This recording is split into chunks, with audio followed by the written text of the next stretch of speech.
Need an 808? Boom, boom, boom, boom, boom, boom, boom, boom, boom, boom.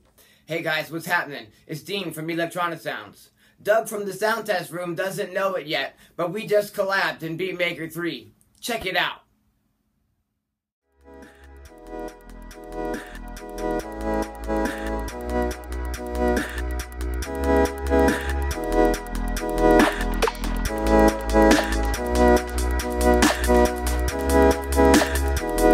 Need an 808?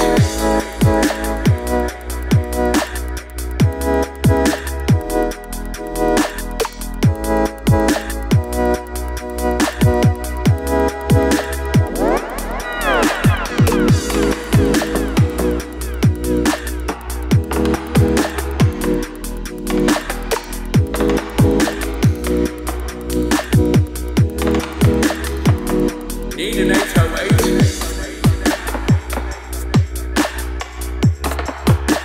Need an 808?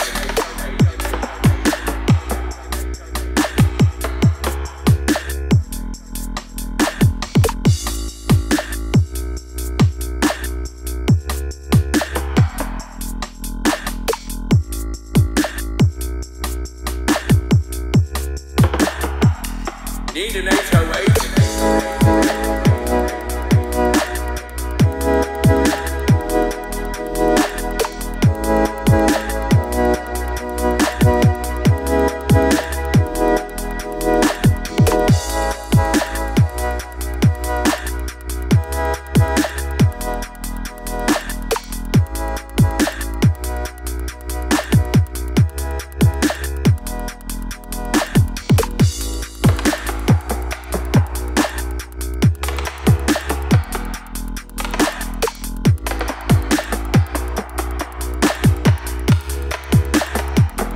Need an 808?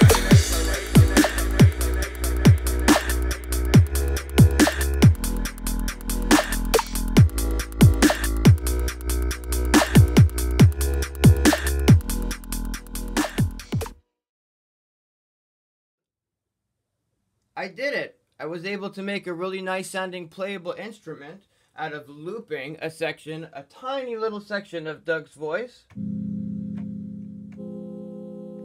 We've got a really nice sounding sound here. Check this out.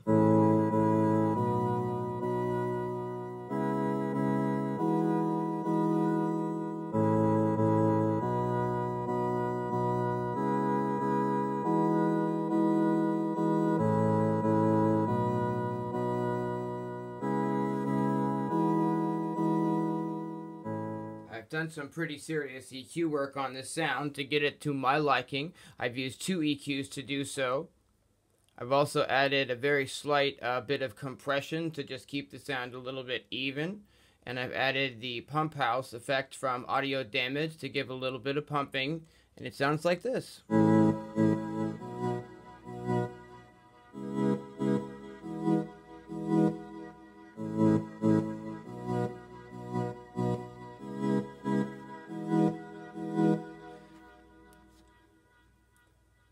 I've added the Audio Damage effects on the delay and reverb send. Well, rather on send 1 and 2. I use them for delay and reverb pretty much all the time.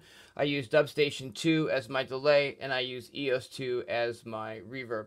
On the master channel, as always, I've used the limiter from Amazing Noises just to keep any peaks from going over the 0 decibel. I've also assigned macros 1 through 8 to do all sorts of stuff. Rather than take 20 minutes and explain that in detail, let me just start fiddling with some of those, and I'll show you some of the possibilities that we can get out of this sound right off the jump.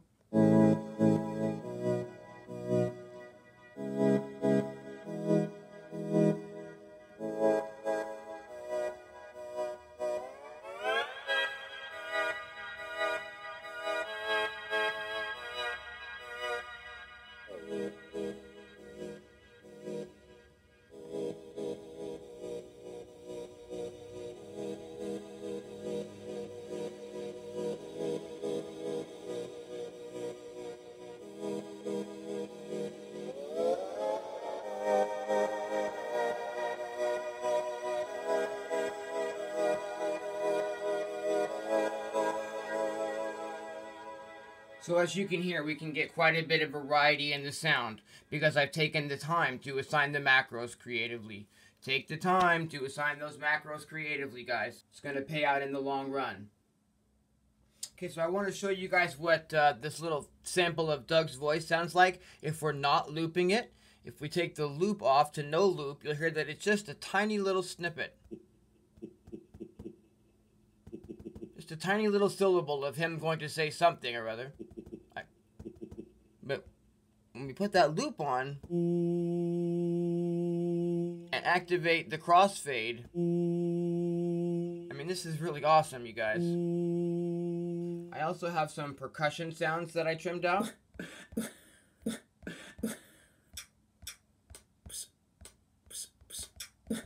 These are all made from tiny little trims of Doug's voice. And I've started programming a very simple rhythm with these. What I'm really looking for is something that I can use for a kick drum to put down here. Here's what we've got so far.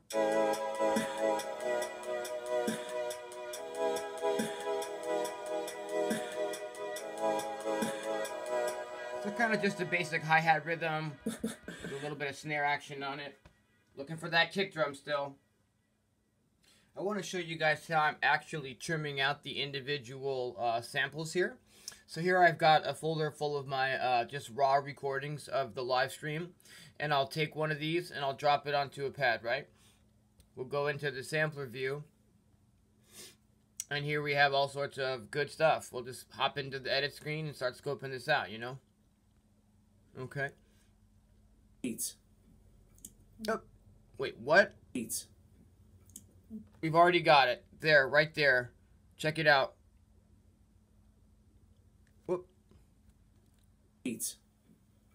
Yep, right there is an awesome little ticky sound. We might be able to use that for a percussion or for a hi-hat sample. So I'll normalize it. Okay.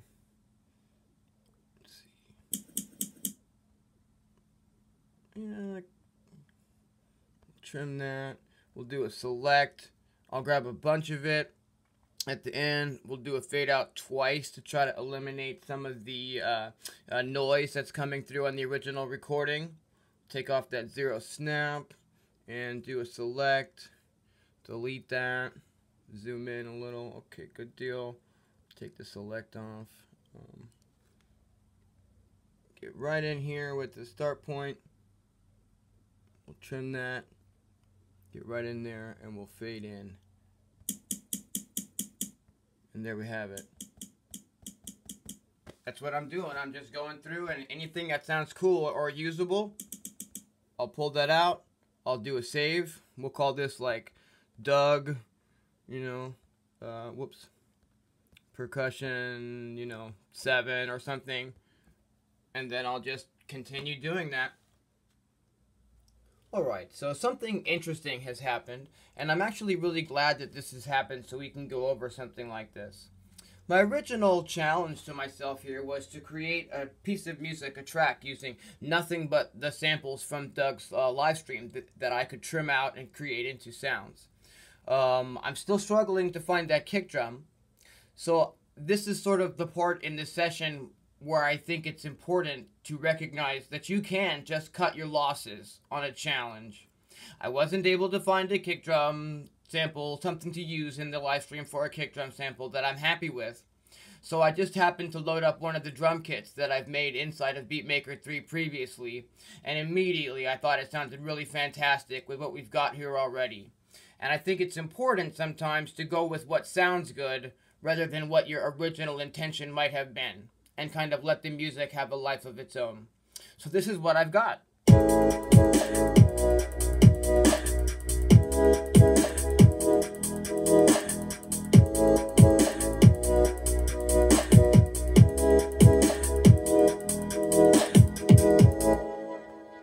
Okay, so I've found a sample and created a bass.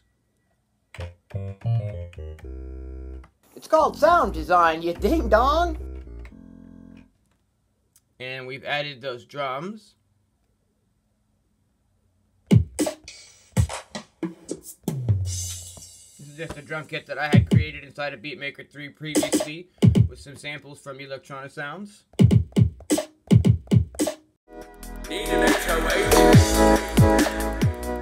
I'd like to back up one step. I've realized I've done the pitch wobble macro assignment that I like to do, but I don't believe I've covered that in a video yet. I do all of these videos totally live, unscripted, without a net. So sometimes things go wrong, or sometimes I want to go back and address something from previous in the video. So that's what we're going to do now. Okay, so we'll go to the sampler page.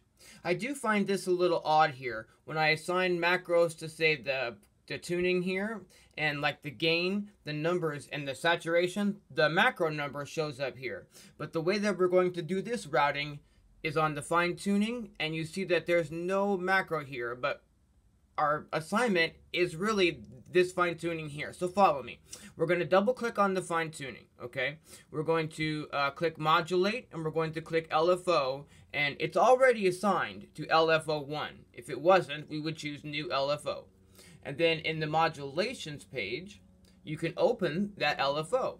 We have the LFO synced to 8th note, and here the amount of the LFO is assigned to macro 3. And that's where, if we turn that macro 3, it will activate the pitch wobble. So all the way at the bottom, there's no pitch wobble happening. And as we turn the macro up, it's activating the amount of that LFO.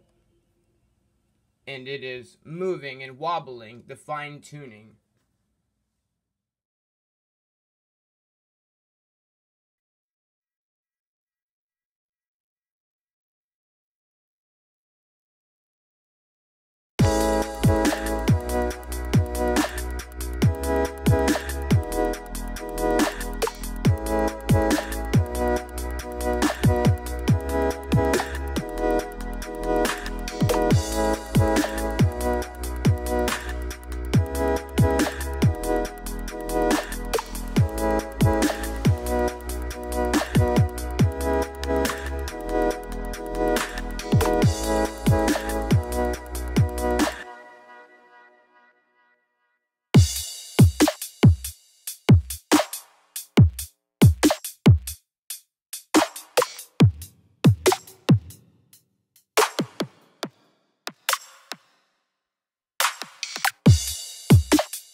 I wanted to show you also that on the percussion channel, where it's just little chops that I got from Doug's voice, I also put a sidechain compressor, and I sidechained this to the kick drum by assigning it here.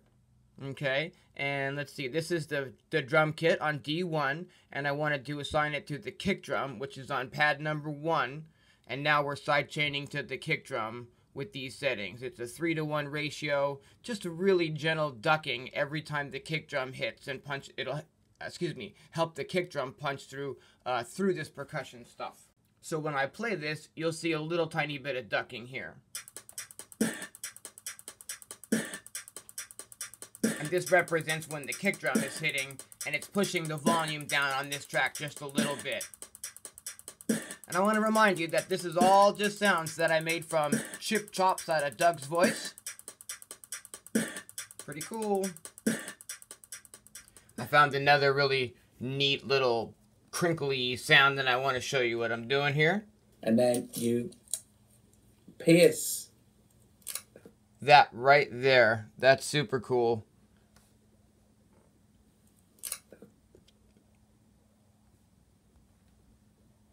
We'll normalize that.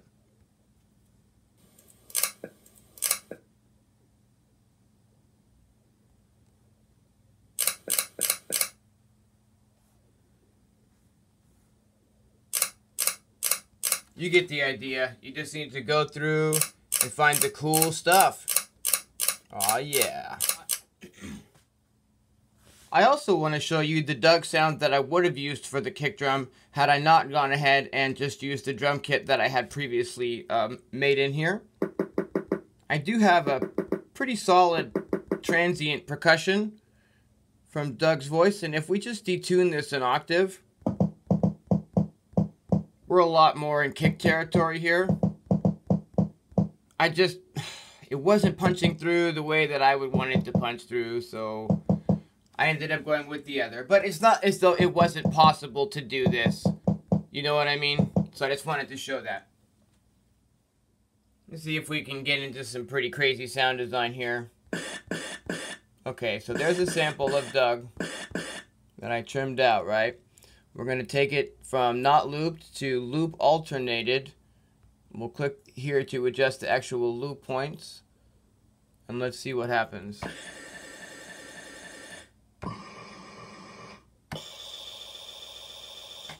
Sort of interesting. I wonder if we could, say, throw some reverb and delay on this. And maybe put a high pass filter here. And then if I was to hold this down and filter that up, we probably have a riser.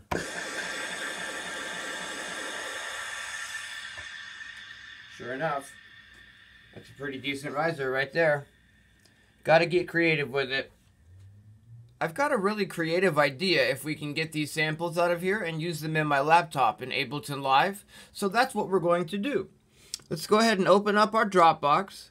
I've got an Electronisounds samples folder, and I've made a folder inside of this for the Doug percussion.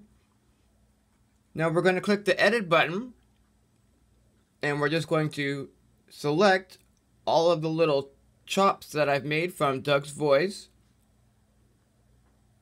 All of the little Doug percussion sounds and the Doug clap. And these Doug snares. Come on. And this tiny ticky. Cool. And then we'll just click upload. And now it's going to put those in the Dropbox where I can download them on my laptop and use them in Ableton Live.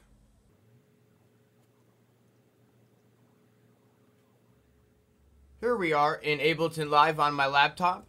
And I've loaded just a random percussion sample in here so that I can show you this technique. I've loaded a random effect but right before the sampler.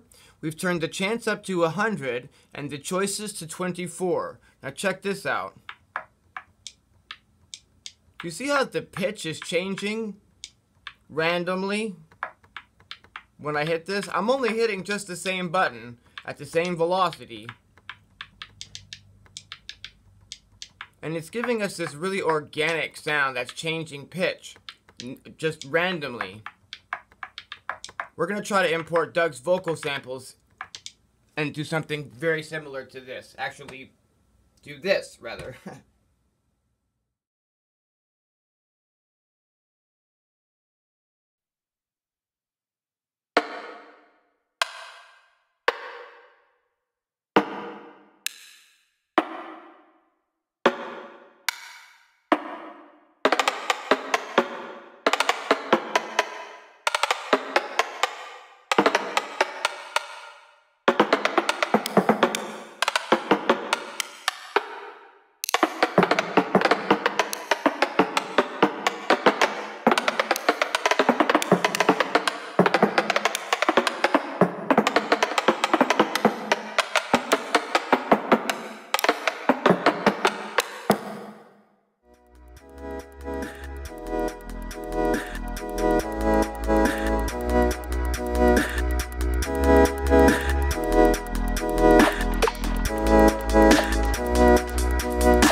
Need an 808.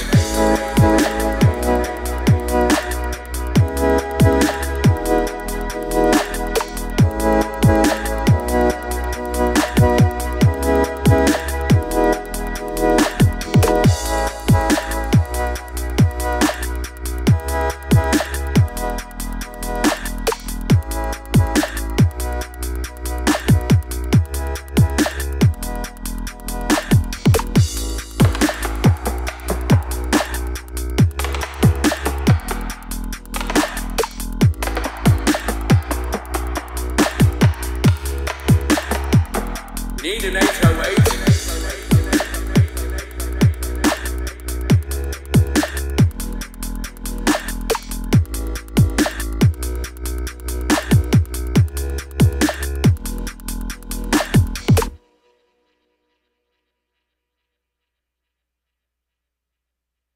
I hope I gave you some ideas today on what you might be able to do with your sound design inside of Beatmaker 3. Stay tuned for more shenanigans. Need an 808.